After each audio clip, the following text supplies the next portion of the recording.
doing that song? Sige, mas i-elaborate pa natin yung experience mo as Jennifer Holiday. Ano bang mas anong term?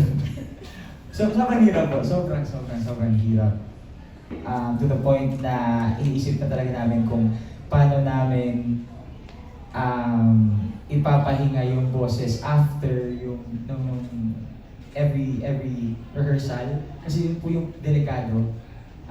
Baka mapagod siya every rehearsal namin. So, baka mawalan na kami ng boses sa final round. I mean, sa final performance. May kaskas eh, no? Opo. And po kasi hindi kami talaga mga tawag na to, mga raspy or rock singers para gawin po yun. So I think yun po. Yeah. Yung, syempre, inaalala mo rin yung kailangan mo alagaan din yung boses Yes, mo. yung But at the same time, pinaka- deliver. Yes. No? Mahirap din. Okay. How about you, Mariel? Sa Jessica naman po, naging challenging po siya sa akin kasi ang unique ng boses ni Jessica, parang mabilis na malalaki. Kung i-imagine ko yung visually yung boses niya, parang mabilis yung vibrato niya. Tapos malaki din yung spaces. Tapos yung pa niya, yung tawag dito, yung boses niya po, sobrang buo na opposite din sa boses ng totoo, Mariel, na ganito lang. Tapos if I try, parang I have to exert more effort. So medyo doon po ako nahirapan. And then yun nga po, hindi po namin pero yung grand finals, nagkaroon ako ng ubo, tsaka sipon. So medyo naging limited yung practice ko. Kasi pag yun nga po, sabi rin ni JM, pag binuhos namin lahat, baka maubos naman pagdating sa totoong performance, actual performance. Ang dami nila pinagdaanan, no? Before the grand finals, the grand showdown. Okay, now the next question is still from Kumakaw. Now that you are champs, what would you do differently in terms of your career plans? May nagbago ba sa career plans niyo? Kasi, champion ako, nanalo kami. Parang, or dahil sa mga na-discover niyo about yourselves, sa magagawa ninyo, may nagbago ba sa inyong career plans? So far, parang wala naman, no? Parang sa amin, tanggap ng kung ano mang dadating na blessings po. And ayun na nga po, may dumating po na blessing na paparating na concert po namin. Yes, let's talk about that. Sige, dahil na-bring up mo Sorry. na, tell us about your Ayun upcoming po, concert. kakaroon po pala kami ng concert ni Mariel sa May 29 po. Sa mga nakasubaybay sa Your Face Sounds Familiar, baka doon niyo po mapapanood at masasaksihan kung ano mang pwedeng masaksihan. Oh my gosh, Ayun. okay. Tsaka hindi siya nalalayo dahil sa journey namin sa Your Face po. Kaya siya naging Jamiel Sings the Icons. Sings the Icons. So, kung nasubaybayan nila yung journey namin sa Your Face, baka may ma-expect sila na, hala, hindi ko pa rin sanay. Pero baka ma-expect nila na kagayahin pa rin namin or may gagawin kaming mga hindi namin ginawa nung journey namin sa Your Face. Yeah. So, sana po makapunta kayo. May 29. May 29, okay. So kung wala namang nag-iba sa career plans, meron na lang bang, I guess, mas na-solidify?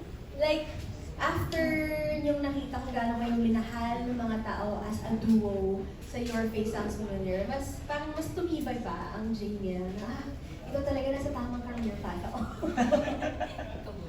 I must say yes po. Mas tumibay talaga yung connection namin ni Mariel sa lahat ng bagay, hindi lang po professionally but sa amin po, dalawa ni Mariel. And Wait lang! Ano Hindi yun? lang professionally, kundi ano ba? syempre, hindi.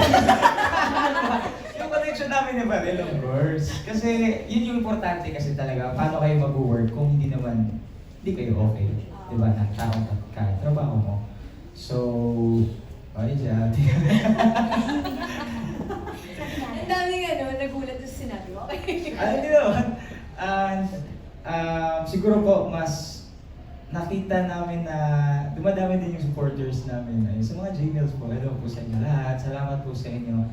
sa mga nag-tweets talaga lagi, nagko-comment. So yun, ang dami-dami po. Thank you so much. Sobrang na-appreciate ko talaga namin. Sobrang lakas ng Jamiel! Ako, thank you. Yeah, grabe ang support sa Jamiel. Thank you so Thank you. much. How about you, Mariel? Ako po mag-agree ako na mas naging matibay, stronger po. Tapos kasi mas feeling ko dahil din sa pinagdaanan namin, yung mga na-share namin na joys, na-share din namin na burdens. Kasi sa journey namin ni Jem, hindi lang po kasi, although may parts po na dahil individual namin sinastudy yung mga icons na binibigay sa amin or na pupunta sa amin.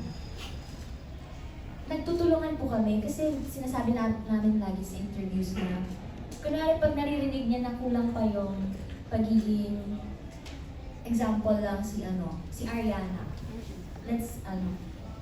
Kung kulang pa si Ariana, sinasabi niya na baka kailangan mo pang mas nipisan or ako din nag-ask din ako ng inputs from him na kailangan ko bang babaan pa or laliman pa yung boses ko. So, naging naman po siya. Tapos, naging open and honest naman po kami sa each other. Na feeling ko naging malaking tulong po sa amin as artists and as a duo. Kasi kung wala yun, siguro hindi rin mag-work na hindi naman talaga nagagaya, Mariel. Bakit di ba? So, feeling ko isa po yun. And then siguro yung isa pa ay yung bond na dahil lagi kami magkasama. So, mas naging po siya, mas naging tight yung bond na bukod dun sa honest kami, tapos ang dami na pinag-usapan, mga chismis.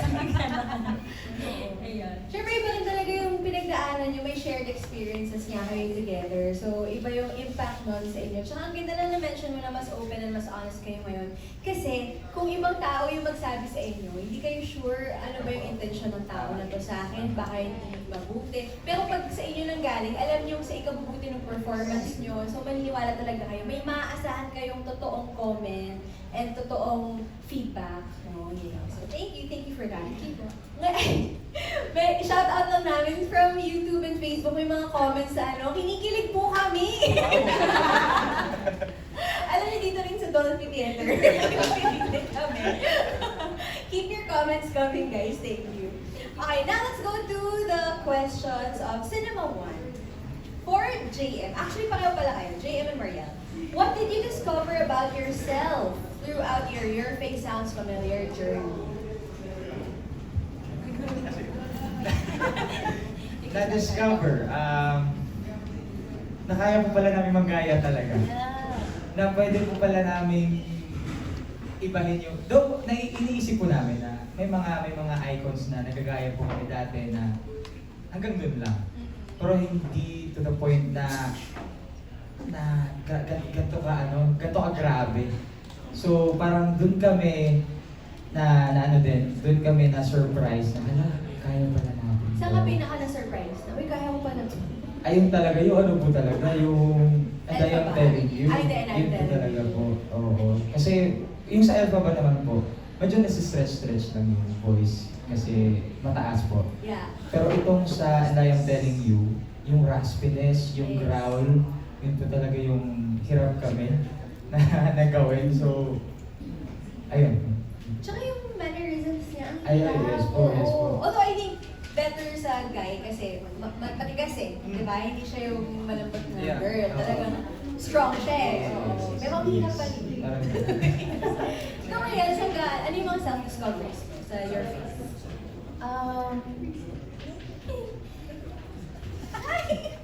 Na po, ganun din, parang maraming kayang gawin ng Giselle. Tapos hindi lang kami singers pala. That's your din kami. Kaya na namin maging green.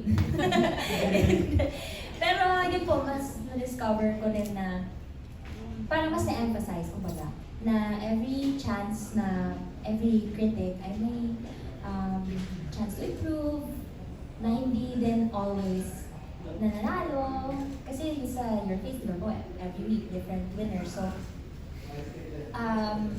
yun din po, yung acceptance na kahit na feeling mo ginawa mo na ang best mo, pero hindi naman sa negative, in a negative light. Pero pagka hindi talaga for you, hindi ganun mangyayari.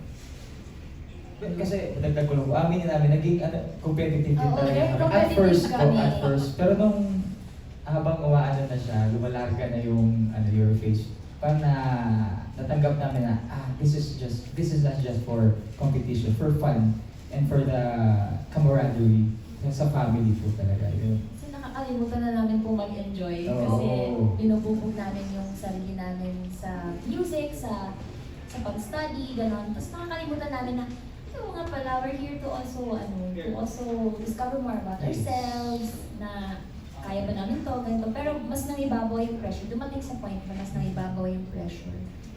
Yan to. But yung pagiging competitive nyo, very understandable naman. Lalo na kasi galing talaga kayo sa tawag ng tanghalan. So, ano talaga yung fire, yung competitive spirit. And